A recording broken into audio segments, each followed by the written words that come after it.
Hi, the mentors മൈക്കിൻ്റെ ഒരു new സെഷനിലേക്ക് എല്ലാവരെയും വെൽക്കം ചെയ്യാം. ഇന്ന് നമ്മൾ സംസാരിക്കുന്നത് ഒരു പ്രത്യേക തരത്തിലുള്ള ഒരു വിഷയത്തെക്കുറിച്ച് തന്നെയാണ്. അത് വേണ്ടല്ലോ, പ്രത്യേക വേണ്ടല്ലേ.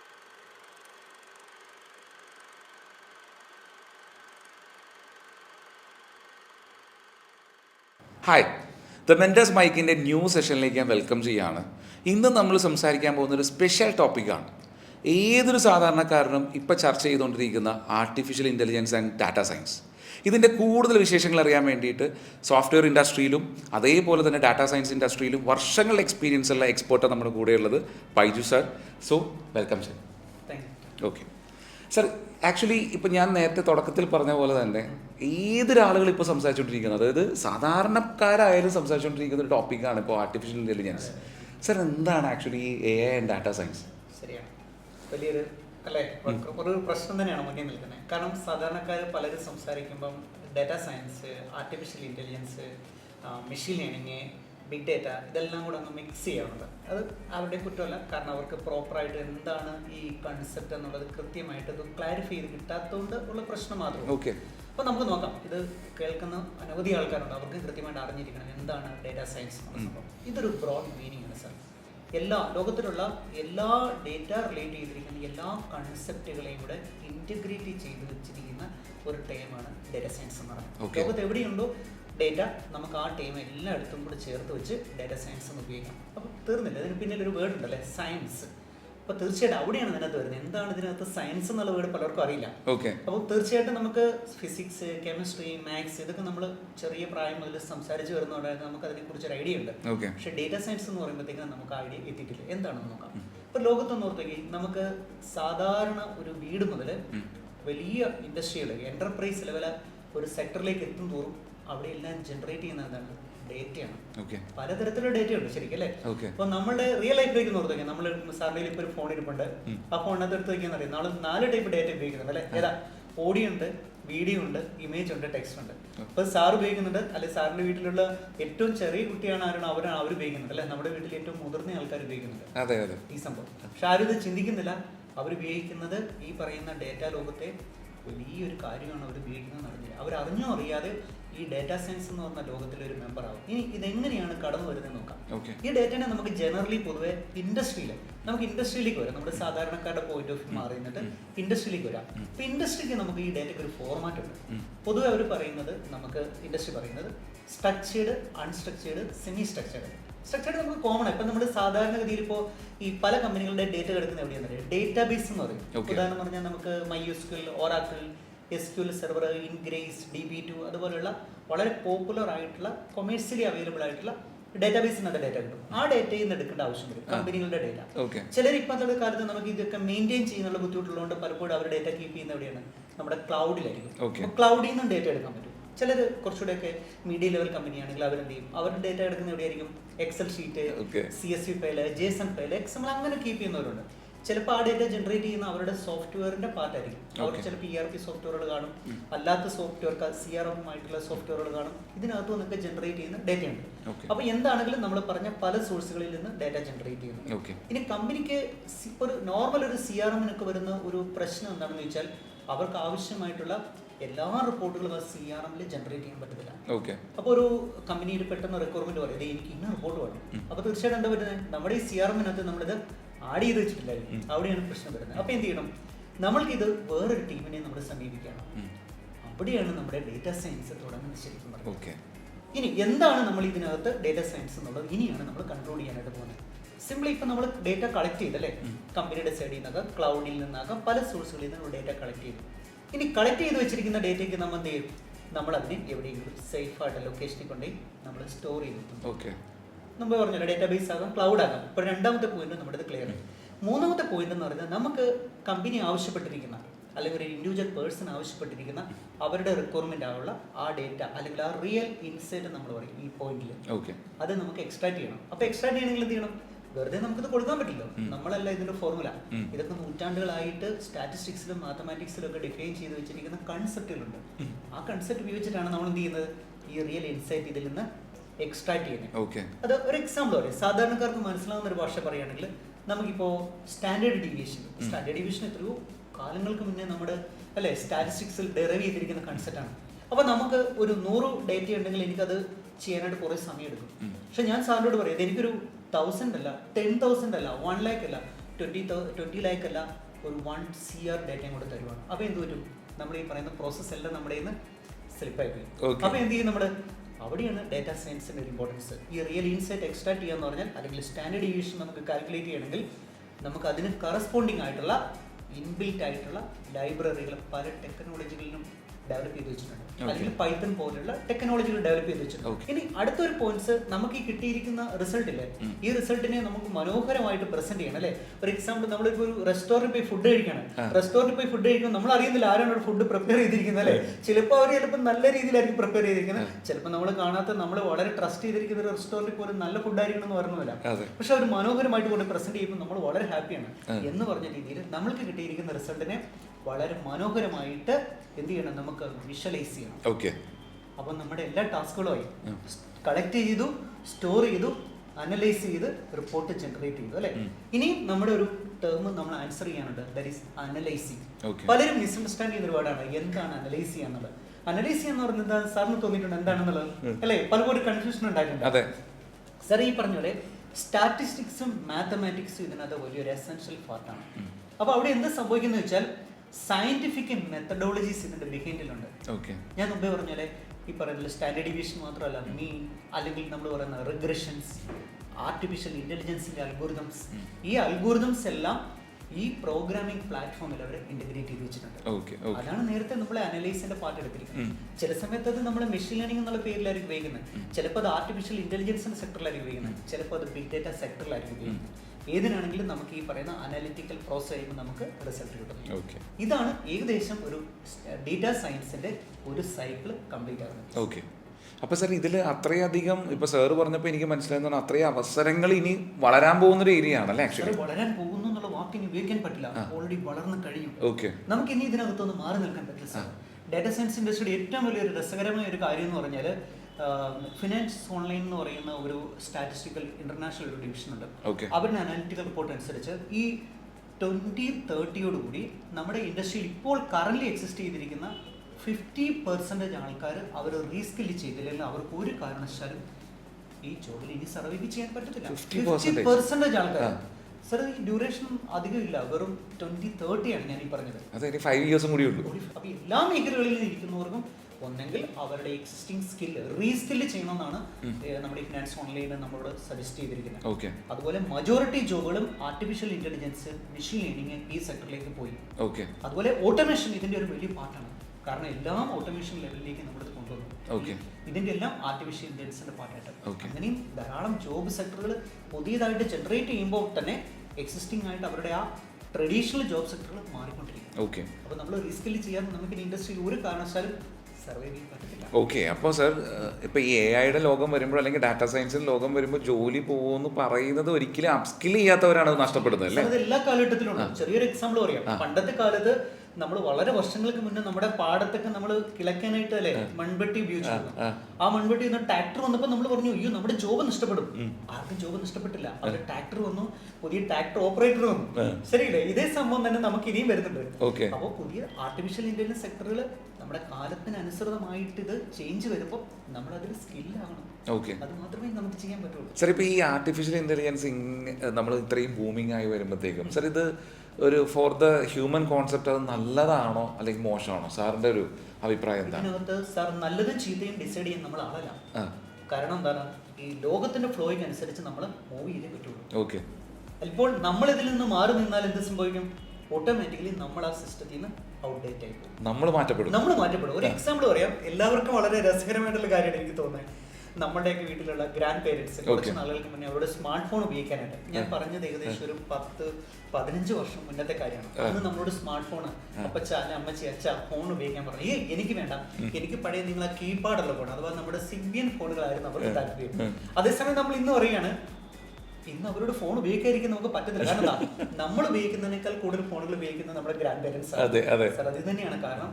ഒരിക്കലും ഇൻഡസ്ട്രിയിൽ നമുക്ക് മാറിയിരിക്കാൻ സാർ. പിന്നെ ഈ ഡാറ്റാ സയൻസ് എന്ന് പറയുമ്പോഴത്തേക്ക് പലപ്പോഴും എന്ന് പറഞ്ഞാൽ ഇപ്പോൾ സാറ് തുടക്കത്തിൽ പറഞ്ഞല്ലോ, ഈ കുട്ടികളായിട്ട് സംസാരിക്കുമ്പോൾ കൂടുതലും എൻ്റെ അടുത്ത് വരുന്ന കുറേ സ്റ്റുഡൻസിനോട് സംസാരിക്കുമ്പോഴത്തേക്കും ഡാറ്റാ സയൻസ് എന്ന് പറഞ്ഞു കഴിഞ്ഞാൽ അവരുടെ ചിന്ത പലപ്പോഴും ഒരു ചെറിയ ഏതോ ഒരു ഡാറ്റ ഒന്ന് ഹാൻഡിൽ ചെയ്യുന്നവരാണ്, അല്ലെങ്കിൽ ഒരു കമ്പനിയുടെയോ അല്ലെങ്കിൽ ഒരു ഡിപ്പാർട്ട്മെൻറ്റിൻ്റെ മാത്രം ഡാറ്റ ഹാൻഡിൽ ചെയ്യുന്നവരാണ് ഈ ഡാറ്റാ സയൻറ്റിസ്റ്റുകൾ എന്നാണ് ഇവരുടെ ഒരു കോൺസെപ്റ്റ്. പക്ഷേ സാറ് പറഞ്ഞ് എനിക്കറിയാം അതിൻ്റെ ഒരു വലിയൊരു വാസ്റ്റ് കോൺസെപ്റ്റ് തന്നെ അതിൻ്റെ പുറകിലുണ്ടെന്നുള്ളത്. സാർ അതിനെക്കുറിച്ചൊരു ക്ലാരിറ്റി തരാമോ, ഈ കുട്ടികളുടെ മേജർ കൺഫ്യൂഷനുള്ള ഉത്തരം?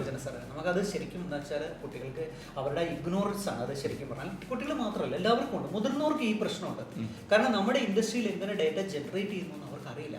ഒരു എക്സാമ്പിൾ പറയാം, ഡേറ്റ ജനറേറ്റ് ചെയ്യുന്ന ഒരു സംഭവം, ഒരു സാധാരണ ഓഫീസിൽ വർക്ക് ചെയ്യുന്ന ഡേറ്റ ഓർത്ത് വയ്ക്കും. ഇപ്പൊ സ്മെക്കിന്റെ നോക്കി കഴിഞ്ഞ 26 വർഷമായിട്ട് കമ്പനിയുടെ ഡേറ്റ നമുക്കറിയാം എത്രമാത്രം ഡേറ്റ ഉണ്ടെന്നുള്ളത് നമുക്ക് ചിന്തിക്കാൻ പറ്റാത്ത എത്രമാത്രം ഡേറ്റയാണ്. ഷിപ്പിന്റെ റിലേറ്റ് ചെയ്തിരിക്കുന്ന കാര്യങ്ങളെല്ലാം എത്രയോ ഡേറ്റകളാണ് സ്മെക്കിന്റെ കിടക്കുന്നത്. അപ്പൊ അതുപോലെ മറ്റു കമ്പനികളിലേക്ക് നമ്മളൊന്ന് കൺസിഡർ ചെയ്ത് നോക്കിക്കേ. നമ്മുടെ ഇന്ത്യൻ റെയിൽവേ ഓർത്ത് നോക്കി, കഴിഞ്ഞ ഇത്രയും വർഷങ്ങളായിട്ട് ഇന്ത്യൻ റെയിൽവേ ഹാൻഡിൽ ചെയ്തിരിക്കുന്ന ഡേറ്റ ഓർത്തേക്ക്. ഓക്കെ, അപ്പോൾ സാർ ഫ്യൂച്ചറിൽ അപ്പോൾ ഡാറ്റ എന്ന് പറയുന്നത് അത്രയും ഒരു ബിഗ് പൂള് തന്നെയായിരിക്കും സാർ. ഡേറ്റ ബോംബിംഗ് എന്നാണ് നിങ്ങൾ ഇതിന് ഡേറ്റ ബോംബിംഗ് എന്നാണ് പറയുന്നത്. കാരണം ഒരു ദിവസം ഡേറ്റ ജനറേറ്റ് ചെയ്യലാം. ചെറിയൊരു എക്സാമ്പിൾ പറയാം. ഇപ്പൊ സാറിന്ന് സോഷ്യൽ മീഡിയയിൽ കയറി, സാർ ഇൻസ്റ്റയിൽ കയറി, അല്ല ഫേസ്ബുക്കിൽ കയറി, സാറ് വൈഫോടെ ഇരിക്കുന്ന ഒരു ഫോട്ടോ അപ്ലോഡ് ചെയ്തു. ഇതേ ഫോട്ടോത്തിൽ എന്ത് ചെയ്തു, സാറിന്റെ വൈഫ് സാറിന്റെ വൈഫിന്റെ പ്രൊഫൈലിൽ നിന്ന് അപ്ലോഡ് ചെയ്തു. രണ്ട് സെയിം ഡേറ്റയാണ്. അപ്പൊ അവിടെ ഡ്യൂപ്ലിക്കേഷൻ ആയില്ലേ സാർ? നമ്മൾ ഗൂഗിളിൽ ഒരു സെർച്ച് ചെയ്ത് ഒരു ഫോട്ടോ സെർച്ച് ചെയ്തൊക്കെ എത്രയോ പ്രൊഫൈലുകളിൽ നിന്ന്, എത്രയോ ഡൊമൈൻ സർവീസുകളിൽ നിന്നാണ് ഒരേ ഫോട്ടോ തന്നെ അപ്ലോഡ് ചെയ്തിരിക്കുന്നത്. അതായത് ഡേറ്റ ബോംബിംഗ് എന്ന് പറയാൻ കാരണം ഡ്യൂപ്ലിക്കേഷൻ നടക്കുന്നുണ്ട്. ഓക്കെ സാർ, ഇപ്പോൾ സാറ് പറഞ്ഞ പോലെ എന്ന് പറഞ്ഞു കഴിഞ്ഞാൽ ഇത്രയും വാസ്റ്റായിട്ട് കിടക്കുന്ന ഒരു ഇൻഡസ്ട്രിയാണ്, ഇത്രയും ടെക്നിക്കാലിറ്റീസ് ഉള്ള ഇൻഡസ്ട്രിയാണ് സാർ.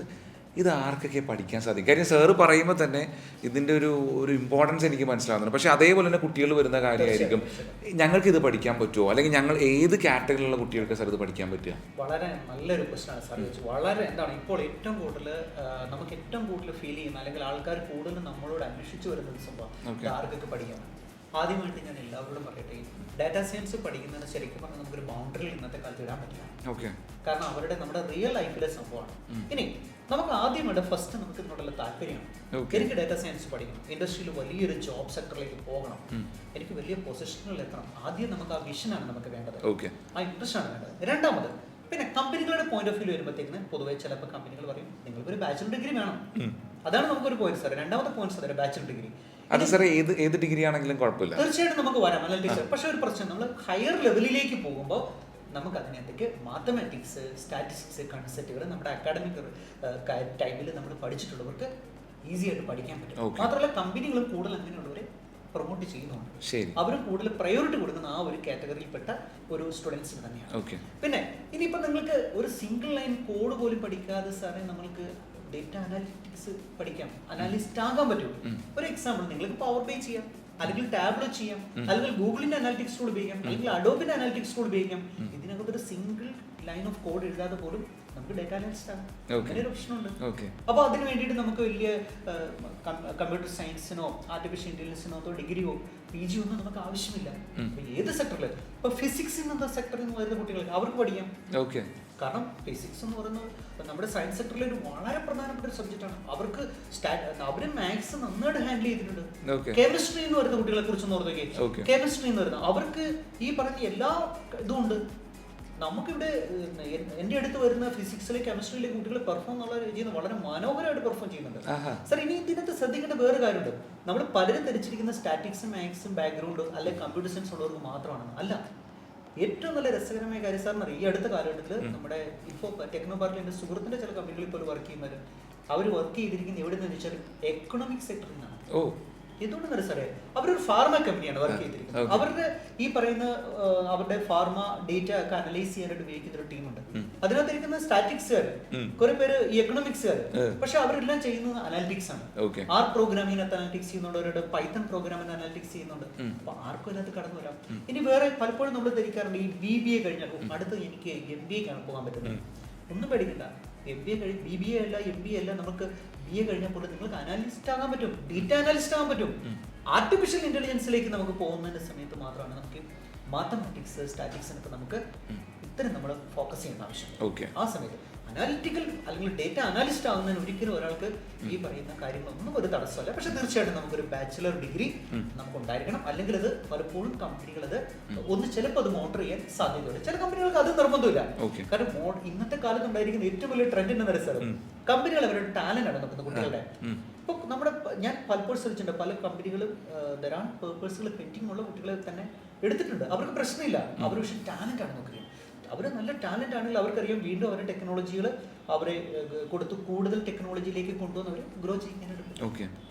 പിന്നെ സർ വേറൊരു സംശയമായിട്ട് ചോദിക്കാനുള്ളതെന്ന് പറഞ്ഞു കഴിഞ്ഞാൽ കുട്ടികളുടെ ഇടയിൽ നിന്ന് തന്നെയുള്ള ഒരു ടോപ്പിക്കാണ്. അതായത് ഇപ്പോൾ അവരിപ്പോൾ ഒരു ഡാറ്റാ സയൻസ് ആയിക്കോട്ടെ, അല്ലെങ്കിൽ AI ആയിക്കോട്ടെ, മെഷീൻ ലേണിംഗ് ആയിക്കോട്ടെ, സർ ഏത് ട്രെയിനറെ തിരഞ്ഞെടുക്കണം എന്നുള്ള വലിയൊരു കൺഫ്യൂഷനാണ്. കാര്യം ഇപ്പോൾ ഡാറ്റാ സയൻസും AI-യും ഒരു സംസാര വിഷയമായതുകൊണ്ട് തന്നെ എല്ലായിടത്തും അവൈലബിൾ ആണ്. പക്ഷെ എങ്ങനെ തിരഞ്ഞെടുക്കണമെന്ന് പോലും കുട്ടികൾക്ക് അറിയില്ല. നമുക്ക് പണ്ടൊക്കെ നമ്മൾ അറിയില്ലോ, നമ്മളെ ലോകം കണ്ട ഏറ്റവും മഹത്തായ ഒരു സർവകലാശാലയിൽ ഇന്ത്യയിൽ ഉണ്ടായ രാജ്യമാണ് നമ്മുടെ, അല്ലെ, നളന്ദ തക്ഷശില പോലുള്ള സർവകലാശാലകൾ. അവിടത്തേക്ക് പ്രിൻസിപ്പൾ എന്ന് പറയുന്ന അറിവിന്റെ പരമകോടിയിൽ എത്തിയവരായിരുന്നു എന്നാണ് പറയുന്നത്. നമുക്ക് ഇന്ന് അങ്ങനെയല്ല. ഇന്നത്തെ ലോകത്ത് നമുക്ക് തിരിച്ചറിയാനായിട്ട് നമുക്ക് കാര്യം ആർട്ടിഫിഷ്യൽ ഇന്റലിജൻസ് ഉണ്ട്, ഡേറ്റാ സയൻസ് ഒക്കെ ഉണ്ട്. പക്ഷെ അവരെ എക്സ്പെർട്ടുകളെ നമുക്ക് തിരിച്ചറിയാനായിട്ട് നമുക്ക് കുട്ടികൾ വളരെയധികം കഷ്ടപ്പെടുന്നുണ്ടെന്നുള്ളത് സത്യമാണ്. നമ്മൾ എവിടെ നിന്ന് വേണമെങ്കിലും ഇവർക്ക് പഠിക്കാം. പക്ഷെ ഒറ്റ കാര്യമുള്ളൂ, നിങ്ങൾ അത് പ്രൂവ്ഡ് ആയിട്ടുള്ള ഒരു സെന്ററിൽ നിന്ന് മാത്രമേ പഠിക്കാൻ പാടുള്ളൂ. എന്ന് പറഞ്ഞാൽ ഒരു എക്സ്പെർട്ട് ടീമിന് അണ്ടറിൽ നിന്ന് മാത്രമേ നിങ്ങൾക്ക് പഠിക്കാൻ പറ്റുള്ളൂ. ഒരേ കാര്യം തന്നെ നമുക്ക് പല സ്ഥലത്തുനിന്ന് ചിലപ്പോൾ കിട്ടും, പക്ഷെ അതിന്റെ ഡെപ്ത് നമുക്ക് വ്യത്യാസം വരും. അപ്പൊ ഡെപ്ത് കിട്ടിയില്ലെങ്കിൽ എന്താ പ്രോബ്ലം എന്ന് വെച്ചാൽ നമുക്ക് ഇൻഡസ്ട്രിയിൽ ചെല്ലുമ്പോൾ ഇന്റർവ്യൂവിന് ചെല്ലുമ്പോൾ അവരത് ശരിക്കും സ്ട്രഗിൾ ചെയ്യും. അന്നേരമാണ് മനസ്സിലാവുന്നത് ഇന്ന കൺസെപ്റ്റുകൾ ഞാൻ പഠിച്ചിട്ടില്ലല്ലോ. അപ്പൊ കമ്പനിയിൽ ആ വന്നിരിക്കുന്ന ക്വസ്റ്റ്യൻസുകളൊക്കെ ഇന്ന സെക്ടറിൽ നിന്നാണല്ലോ വന്നിരിക്കുന്നതെന്ന്. പിന്നെ തീർച്ചയായിട്ടും കുട്ടികൾ ഒരു കാര്യം ശ്രദ്ധിക്കണം, നമ്മൾ എവിടെ നിന്ന് പഠിച്ചാൽ പോലും നമുക്ക് ഒരു നല്ലപോലെ എഫേർട്ട് ഇടണം. കാരണം നന്നായിട്ട് പഠിക്കാനുള്ള ഒരു സെക്ടറാണിത്. വളരെയധികം ഡീപ്പായിട്ട് സ്റ്റഡി ചെയ്യണം. ഫസ്റ്റ് നമ്മുടെ ഇന്നത്തെ ജനറേഷനിലെ കുട്ടികൾ വളരെ വളരെ ബ്രില്യൻ്റ് ആണ്. പക്ഷെ അവർക്ക് ഉണ്ടാകുന്ന ഏറ്റവും വലിയ മിസ്റ്റേക്സ് എന്താണെന്ന് വെച്ചാൽ അവർക്ക് പ്രോപ്പർ ഗൈഡൻസോടുകൂടി നല്ല ടീമിനകത്ത് പോയി ട്രെയിൻ ചെയ്യാനായിട്ട് അവർക്ക് സാധിക്കുന്നില്ല. എനിക്ക് പലപ്പോഴും ഫേസ് ചെയ്ത ഒരു കാര്യം. അല്ല സാർ, അത് പലപ്പോഴും കുട്ടികൾ തെറ്റുവരുത്താറുണ്ട്. കാര്യം നമ്മൾ പലപ്പോഴും കുട്ടികളെ നമ്മൾ കൗൺസിൽ ചെയ്യുന്ന സമയത്തെന്ന് പറഞ്ഞു കഴിഞ്ഞാൽ അവർ പല ഡൗട്ട്സും ചോദിക്കുന്നത് അവർക്ക് കിട്ടുന്ന കുറേ പേപ്പർ കഷ്ണങ്ങളായിട്ടുള്ള സർട്ടിഫിക്കേഷനെ കുറിച്ചാണ്. ലാസ്റ്റ് നമ്മളാണ് പറയുന്നത് മോർ ദാൻ സർട്ടിഫിക്കേഷൻസ് സ്കിൽസിനാണ് നിങ്ങൾ ഇമ്പോർട്ടൻസ് കൊടുക്കേണ്ടത്, അതിനാണ് നമ്മളൊരു സിലബസും എക്സ്പേർട്ട് ട്രെയിനേഴ്സിനെ നോക്കേണ്ടത്. പക്ഷേ കുട്ടികൾ ഇപ്പോഴും കൺഫ്യൂസ്ഡ് തന്നെയാണ്. കാര്യം ഈ പേപ്പർ കഷ്ണങ്ങൾക്കാണോ വാല്യൂ, സ്കിൽസിനാണോ വാല്യൂ എന്നുള്ളത്. ഇപ്പോൾ സാറിന് എന്താണ് അതിനെക്കുറിച്ച് പറയാനുള്ളത്? സാർ, സർട്ടിഫിക്കേഷൻ എന്ന് പറഞ്ഞാൽ ഇന്ന് കമ്പനികൾ എപ്പോഴും ആചരിക്കുന്ന ഒരു പ്രധാനപ്പെട്ട കാര്യം, നിങ്ങളൊരു 6 month എങ്കിലും ഒരു പ്രോഗ്രാം ട്രെയിൻ ചെയ്തിരിക്കണം എന്നാണ്. അതിന്റെ വേറൊരു കാരണം എന്താ സംബന്ധിച്ച സാറ്, ഇപ്പോൾ നമ്മളൊരു കാൻഡിഡേറ്റിനെ നമ്മുടെ കമ്പനിയിലേക്ക് അബ്സോർവ് ചെയ്യണം. നമ്മൾ പുതിയൊരു ടാസ്ക് ഏർപ്പെടുക്കുക, നമ്മുടെ ഷിപ്പിംഗിന്റെ ലെവലിൽ ഒരു പ്രൊജക്റ്റാണ് കൊടുത്തിരിക്കട്ടെ. അവർക്ക് ഈ ടാസ്ക് നമ്മൾ അവരെ ഇരുത്തി ഒരു 6 മാസം 8 മാസം പഠിപ്പിച്ചാൽ നമുക്കൊരു വലിയൊരു ഒരു സ്ട്രെയിൻ ആണത്.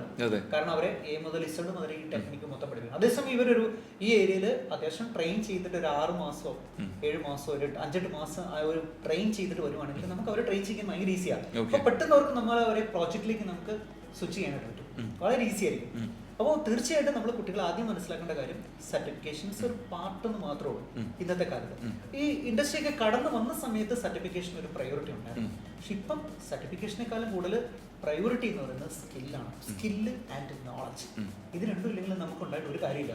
ഇപ്പൊ നമുക്ക് വളരെ ചെറിയ പല ഇന്റർനാഷണൽ യൂണിവേഴ്സിറ്റികളൊക്കെ ചെറിയ നമ്മൾ ജസ്റ്റ് അവരൊരു ഡംബ് തരും, ആ ഡംബ് വായിച്ച് പഠിച്ചിട്ട് നമ്മൾ എന്ത് ചെയ്താൽ മതി, ഒരു എക്സാം അറ്റൻഡ് ചെയ്താൽ മതി, എല്ലാവർക്കും സർട്ടിഫിക്കേഷൻ കിട്ടും, യാതൊരു പ്രയാസമില്ല.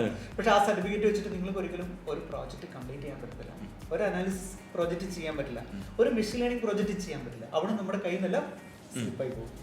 പിന്നെ സാറ് പറഞ്ഞൊരു കാര്യം ഉണ്ടായിരുന്നു, ഒരു പ്രൊജക്ട് ബേസ്ഡ് ലേണിംഗ് വേണം നമ്മൾ ഓപ്റ്റ് ചെയ്യാൻ വേണ്ടിയിട്ട്. സാർ, എന്താണ് ഈ project based learning in data science? അതായത് നമുക്ക് ഇൻഡസ്ട്രി ആണല്ലോ നമ്മുടെ അൾട്ടിമേറ്റ് എയിം എന്ന് പറയുന്നത്. തീർച്ചയായിട്ടും നമ്മൾ ചെയ്യുന്ന ഓരോ വർക്കുകളും ഒരു ഇൻഡസ്ട്രിയിൽ നടക്കുന്ന മെത്തേഡിൽ തന്നെ വേണം. അപ്പോൾ ഇൻഡസ്ട്രി ഓറിയന്റഡ് ആയിട്ട് ഡേറ്റ നമ്മൾ വെച്ചിട്ട് ആ ഡേറ്റയുടെ മുകളിൽ വേണം അനാലിറ്റിക്കൽ പ്രോസസ്സുകളും മെഷീൻ ലേണിംഗ് ഓപ്പറേഷൻസുകളും ആർട്ടിഫിഷ്യൽ ഇന്റലിജൻസ് ആക്ടിവിറ്റികളൊക്കെ നമ്മൾ അത് ചെയ്ത് പഠിക്കണം.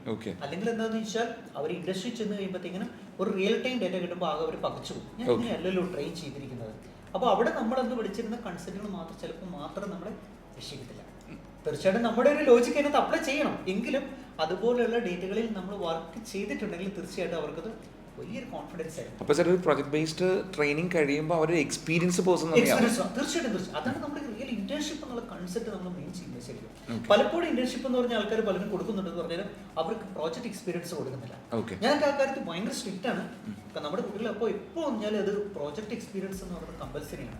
ഒരു സെറ്റ് ഓഫ് പ്രോജക്ട്സ് തന്നെ നമ്മൾ എപ്പോഴും നമ്മുടെ ഏത് പ്രോഗ്രാം ഞാൻ ചെയ്യിക്കാറുണ്ട്. അത് വർഷങ്ങളായിട്ട് അങ്ങനെ തന്നെ പോസിബിൾ. ഓക്കെ സാർ, പിന്നെ ഇത് പഠിക്കാൻ ബുദ്ധിമുട്ടുള്ള സബ്ജക്റ്റാണോ? പഠിക്കാൻ ബുദ്ധിമുട്ടെന്ന് വെച്ചാൽ സാറേ ലോകത്തുള്ള എല്ലാ സബ്ജക്റ്റുകൾക്കും നമുക്ക് പഠിക്കാൻ അതിൻ്റെ ബുദ്ധിമുട്ടുണ്ട്. തീർച്ചയായിട്ടും ഇത് പഠിക്കാൻ ബുദ്ധിമുട്ടുള്ള രീതിയിൽ പഠിക്കാം, ഈസി ആയിട്ട് പഠിക്കാൻ പറ്റും. അത്രയോട് സംഭവം. അപ്പൊ തീർച്ചയായിട്ടും നമ്മൾ ഒരു കാര്യം എന്താണെന്ന് ചോദിച്ചു കഴിഞ്ഞാൽ പ്രോപ്പർ ഗൈഡൻസിൽ പഠിച്ചാൽ ഒരിക്കലും ബുദ്ധിമുട്ടില്ല. അതാണ് ഏറ്റവും സംഭവം. പ്രോപ്പർ ഗൈഡൻസ് വേണം. ഇതിനൊരു മെത്തേഡ് ഉണ്ട്. ഏതൊക്കെയാണ് ആദ്യം നമ്മൾ പഠിച്ചു പോകേണ്ടത്, ആ ഒരു സ്റ്റെപ്പ് ബൈ സ്റ്റെപ്പ് ആയിട്ട് നമ്മൾ ഒരു നല്ല ടീമിന്റെ അണ്ടറിൽ നമ്മൾ ട്രെയിൻ ചെയ്താൽ വളരെ ഈസി ആയിരിക്കും. നമുക്ക് എൻജോയ് ചെയ്ത് പഠിക്കാൻ പറ്റും. അതാണ് സംഭവം. അല്ലെങ്കിൽ ഒരിക്കലും എന്തായിരിക്കണം, നമുക്കൊരു ക്ലാരിറ്റി കിട്ടത്തില്ല. അപ്പൊ നമ്മൾ പഠിക്കുന്നതിന്റെ ഡെപ്ത് നമുക്ക് അറിയത്തില്ല. ഇങ്ങനെയുള്ള പ്രശ്നങ്ങൾ നമ്മൾ ഫേസ് ചെയ്യും. ഓക്കെ. പിന്നെ സാർ ഇതിൽ സെൽഫ് ലേണിംഗ് കോൺസെപ്റ്റ് എന്നൊക്കെ കേട്ടിട്ടുണ്ട്, അതെന്ത് സംഭവം? സാർ ഈ പ്രൊഫഷണൽ ആണെങ്കിലും നമുക്ക് ഒരാൾ സെൽഫ് ലേണിംഗ് ഈസ് ഓക്കെയാണ്. അപ്പോൾ ഇൻഡസ്ട്രിയിലേക്ക് ഫ്രഷ് ആയിട്ട് കടന്നു വരുന്നത് അല്ലെങ്കിൽ ഈ സെക്ടറിനെ കുറിച്ച് ഒരു പരിചയം ഇല്ലാത്തവരെന്നോർത്തേക്ക് ഡാറ്റാ സയൻസ് ഉണ്ടെങ്കിൽ അവരാദ്യം വന്നു കഴിഞ്ഞാൽ അവർക്ക് ഒരു പ്രശ്നം വരും. ഇത് എവിടെ തുടങ്ങണമെന്ന് അറിയത്തില്ല, ഇത് എവിടെ നിർത്തണമെന്ന് അറിയത്തില്ല, ഏത് റൂട്ടിലേക്ക് പോകണമെന്ന് അറിയത്തില്ല. അതാണ് നമ്മൾ ശരിക്കും പറഞ്ഞാൽ ഞങ്ങൾ പറയും മെഷീൻ ലേണിംഗ് പോലെയാണ് അല്ലെ, സൂപ്പർവൈസ്ഡ് മെഷീൻ ലേണിംഗ് എന്ന് പറയും. അവിടെ ഒരു ഗൈഡ് ചെയ്യുന്ന ഒരാളുണ്ട്. പക്ഷെ ഗൈഡ് ചെയ്യുന്ന ആളില്ലാതെ വരുന്ന സമയത്ത് എന്താ സംഭവം, തീർച്ചയായിട്ടും ഇത് എവിടെ തുടങ്ങണമെന്നോ ഏതിലേ പോകണമെന്നോ എവിടെ അവസാനിപ്പിക്കണമെന്നോ അറിയില്ല. അതാണ് ഒരു ഗൈഡിന്റെ അണ്ടറിൽ അല്ലെങ്കിൽ ഒരു നല്ല ടീമിന്റെ അണ്ടറിൽ നമ്മൾ ട്രെയിൻ ചെയ്യുന്നതിനുള്ള ബെനിഫിറ്റ്. ഒരു സെൽഫ് ട്രെയിനിങ് നടത്താം. ഒരു എക്സാമ്പിൾ പറയാം, നിങ്ങൾ ചിലപ്പോൾ പൈത്തൺ ഒരു സെൽഫായിട്ട് പഠിക്കാൻ പറ്റും, അല്ലെങ്കിൽ മെഷീൻ ലേണിംഗ് എന്നുള്ളൊരു കൺസെപ്റ്റ് ഒരാൾ സെൽഫായിട്ട് പഠിക്കാനിരിക്കാം. ഒരു ടീമിന്റെ അണ്ടറിൽ ചെയ്താൽ നിങ്ങൾക്ക് അതൊരു ഒരു മാസം കൊണ്ട് നിങ്ങൾക്ക് എക്സ്പേർട്ട് ആകാൻ പറ്റും. അല്ലാതെ ചിലപ്പോൾ നിങ്ങൾ സെൽഫായിട്ട് സ്റ്റഡി ചെയ്യാനായിട്ട് ശ്രമിച്ചു കഴിഞ്ഞാൽ ചിലപ്പോൾ നിങ്ങൾ ഒരു 4-5 മാസം എടുത്താൽ പോലും നിങ്ങൾ ഉദ്ദേശിക്കുന്ന ഒരു ക്വാളിറ്റി അതിനകത്ത് കിട്ടും. തീർച്ചയായിട്ടും അതാണ് നമുക്ക് ഏറ്റവും കൂടുതൽ എന്ന് വെച്ചാൽ ഏകദേശം ചിലപ്പോൾ ഒരു 2-3 വർഷം നമ്മൾ അതിന് വേണ്ടിയിട്ട് അത്രയും എക്സ്പേർട്ട് ആകാനായിട്ട് ടൈം എടുക്കും. അന്നേരമാണ് നമ്മൾ മനസ്സിലാക്കുന്നത് ഇത് എക്സ്പേർട്ട് ടീമുകളൊക്കെ വളരെ ഈസി ആയിട്ട് നമ്മളെ ട്രെയിൻ ഇൻഡസ്ട്രി ചെയ്തുകൊണ്ടിരുന്ന കാര്യമാണ്. ഓക്കെ. പിന്നെ സാർ ഞാനിപ്പോൾ നമ്മുടെ ഒരു ചോദ്യങ്ങളൊരു മേജർ ചോദ്യം, ഈ AI ആർട്ടിഫിഷ്യൽ ഇൻ്റലിജൻസ് എന്ന് പറയുന്നതും മെഷീൻ ലേണിംഗ് എന്ന് പറയുന്നതും ബിഗ് ഡാറ്റ എന്ന് പറയുന്നതും സാർ ഇതൊരു ചെറിയൊരു കഥ ഒരു കുട്ടിക്ക് മനസ്സിലാവുന്ന രീതിയിലൊന്ന് പറഞ്ഞു തരാൻ പറ്റുമോ? ഡേറ്റാ സയൻസ് എന്ന് പറഞ്ഞൊരു ബ്രോഡ് മീനിങ് ആണ്. വളരെ ഇൻട്രസ്റ്റിംഗ് ആയിട്ടുള്ള ടോപ്പിക്കാണ്. അതായത് ഡേറ്റാ സയൻസ് എന്ന് പറയുന്ന ആ ടൈമിന്റെ അണ്ടറിൽ വരുന്നതാണ് ഈ പറയുന്ന എല്ലാ ആൾക്കാരും. ഡേറ്റ അനാലിറ്റിക്സ് അല്ലെങ്കിൽ machine learning, artificial intelligence, big data. അതായത് ഡേറ്റ എവിടെയുണ്ടെങ്കിലും ഡേറ്റാ സയൻസ് ഉണ്ടെന്ന് പറഞ്ഞാൽ അനാലിറ്റിക്സ് എന്ന് പറഞ്ഞാൽ സിമ്പിളി നമുക്ക് ഡേറ്റ നമ്മൾ ഈ പറയുന്ന അതിന്റെ റിയൽ ഇൻസൈറ്റ് എക്സ്ട്രാക്ട് ചെയ്യാൻ വേണ്ടി ഉപയോഗിക്കുന്ന ഏതെങ്കിലും സ്റ്റാറ്റിസ്റ്റിക്കൽ മെത്തഡോളജീസ് നമ്മൾ അപ്ലൈ ചെയ്യും. സിമ്പിൾ ഓപ്പറേഷൻസ് ആണ്. മെഷീൻ ലേണിംഗ് എന്ന് പറയുമ്പോൾ നമ്മൾ വീണ്ടും കുറച്ചുകൂടെ റേഞ്ച് കൂടും. ഒരു എക്സാമ്പിൾ പറഞ്ഞാൽ സാധാരണക്കാർക്ക് മനസ്സിലാവുന്ന ഏറ്റവും നല്ലൊരു ആൻസർ എന്ന് പറഞ്ഞാൽ നിങ്ങളിപ്പോൾ ഒരു സ്റ്റോക്കിൽ ഇൻവെസ്റ്റ് ചെയ്യാൻ ശ്രമിക്കുകയാണ്, അല്ലെങ്കിൽ എന്തായാലും ചോദിക്കാം വീട്ടിൽ നിങ്ങൾ സ്റ്റോക്കിൽ ഇൻവെസ്റ്റ് ചെയ്യേണ്ട, നീ ഗോൾഡിൽ ഇൻവെസ്റ്റ് ചെയ്യുക, ഗോൾഡിനാണ് നല്ല ഗ്രോത്ത് ഉള്ളത്. അപ്പോൾ ഇത് നമുക്ക് ബെഞ്ച് മാർക്കായിട്ട് എന്താണ് ഇത്രയും കാലത്ത് കഴിഞ്ഞ ഒരു 75-80 വർഷമായിട്ടുള്ള നമ്മുടെ ഗോൾഡിന്റെ പ്രൈസ് ഇൻഡസ്ട്രിയിൽ അവൈലബിൾ ആണ്. അല്ലെങ്കിൽ നമുക്ക് സ്റ്റോക്ക് മാർക്കറ്റിലേക്ക് ഇപ്പൊ ടാറ്റ മോട്ടോഴ്സിന്റെ നമ്മളൊരു സ്റ്റോക്ക് പർച്ചേസ് ചെയ്യാനായിട്ട് ശ്രമിക്കുകയാണ്. ടാറ്റ മോട്ടോഴ്സിന്റെ സ്റ്റോക്ക് നമുക്ക് അതറിയാം, ലോഞ്ച് ചെയ്തും അതിലുള്ള പ്രൈസ് കൃത്യമായിട്ട് നമ്മുടെ ഉണ്ട്. അപ്പൊ നമുക്ക് എന്ത് ചെയ്യാൻ പറ്റും, നമ്മുടെ ടാർഗറ്റ് എന്ന് പറഞ്ഞാൽ ഇനി ഞാൻ ഇപ്പോൾ ഇൻവെസ്റ്റ് ചെയ്യുകയാണെങ്കിൽ ഒരു 2035 ആകുമ്പോൾ എനിക്ക് എത്ര ഏൺ ചെയ്യാനായിട്ട് പറ്റും. അതിനൊരു ബെസ്റ്റ് എക്സാമ്പിൾ എന്ന് പറഞ്ഞാൽ വേണമെങ്കിൽ അത് ഗോൾഡ് ആകാം, ഈ പറഞ്ഞ ടാറ്റ മോട്ടോഴ്സ് ആകാം എന്ന് മാത്രമേ ഉള്ളൂ. അപ്പൊ അത് പ്രെഡിക്റ്റ് ചെയ്യണം അല്ലേ, അതിനാണ്. അതായത് ഹിസ്റ്റോറിക്കൽ ഡേറ്റ അഥവാ പാസ്റ്റ് ഡേറ്റ ഉപയോഗിച്ചിട്ട് ഫ്യൂച്ചർ പ്രെഡിക്റ്റ് ചെയ്യാന്ന് പറയുന്ന ട്രിക്ക് ഉണ്ട്. അത് നമ്മുടെ മെഷീൻ ലേണിംഗ് ഇൻഡസ്ട്രിയിൽ എല്ലായിടത്തും ഉപയോഗിക്കുന്നതാണ്. നമ്മുടെ ലോജിസ്റ്റിക്സ് സെക്ഷനിൽ തന്നെ ഓൾറെഡി ഉപയോഗിച്ചു കഴിഞ്ഞു. എത്രയോ സെക്ടറുകളിൽ എവിടെയെല്ലാം ഉപയോഗിക്കുന്നുണ്ടോ നമുക്കത് പ്രെഡിക്റ്റ് ചെയ്യാം. അത് ആക്ച്വലി ഇന്ന് ബുദ്ധിമുട്ടല്ല, ഇത് ഉപയോഗിക്കാത്ത സെക്ടർ കണ്ടുപിടിക്കാനാണ് പാട്. ഉപയോഗിക്കാത്ത സെക്ടർ കണ്ടുപിടിക്കാനാണ് പാട്. നേരത്തെ അങ്ങനെയല്ലായിരുന്നു, ഉപയോഗിക്കുന്ന സെക്ടറാണ്. ഇതിപ്പോ അല്ല, ഉപയോഗിക്കാത്ത സെക്ടറാണ് കണ്ടുപിടിക്കുന്നത്. അങ്ങനെ നമുക്ക് പ്രെഡിക്റ്റ് ചെയ്യാൻ പറ്റും. മെഷീൻ ലേണിംഗിന്റെ ഒരു നല്ല എക്സാമ്പിൾ ആണ്. ആർട്ടിഫിഷ്യൽ ഇന്റലിജൻസ് എന്ന് പറയുമ്പോഴത്തേക്കും നമുക്ക് സെൽഫ് ഇന്റലിജൻസ് സിസ്റ്റം, മനുഷ്യനെ പോലെ ചിന്തിക്കാനും പ്രവർത്തിക്കാനും ഒക്കെ കഴിയുന്ന സിസ്റ്റംസിനാണ് നമ്മൾ സിംപ്ലി ആർട്ടിഫിഷ്യൽ ഇന്റലിജൻസ് എന്ന് പറയുന്നത്. സെൽഫ് ഇന്റലിജൻസ് സിസ്റ്റം എന്ന് പറയും. അപ്പൊ അവിടെയും നമുക്ക് ഈ പറയുന്ന ഡേറ്റാ സയൻസിന്റെ ഒരു പാർട്ടാണ്. ഇനി ബിഗ് ഡേറ്റ നമ്മൾ ചെറുതായിട്ട് മുമ്പ് സൂചിപ്പിച്ചായിരുന്നു. ജയന്റ് ഡേറ്റ എന്ന് പറയുമ്പോൾ തന്നെ നമ്മുടെ മനസ്സിൽ ആദ്യം എത്തിയതില്ല, ഓ എന്റെ ലാപ്പിൽ കിടക്കുന്ന ഡേറ്റയാണ്, അല്ലെങ്കിൽ എന്റെ ഡെസ്ക്ടോപ്പിൽ കിടക്കുന്ന ഹാർഡ് ഡിസ്കിൽ കിടക്കുന്ന ഡേറ്റയാണ്. അതൊക്കെ ഉപയോഗിച്ച് സത്യത്തിൽ ഈ ഡേറ്റ ഒന്നുമല്ല, അത് നമുക്ക് റേഞ്ച് വേറെ ലെവലാണ്.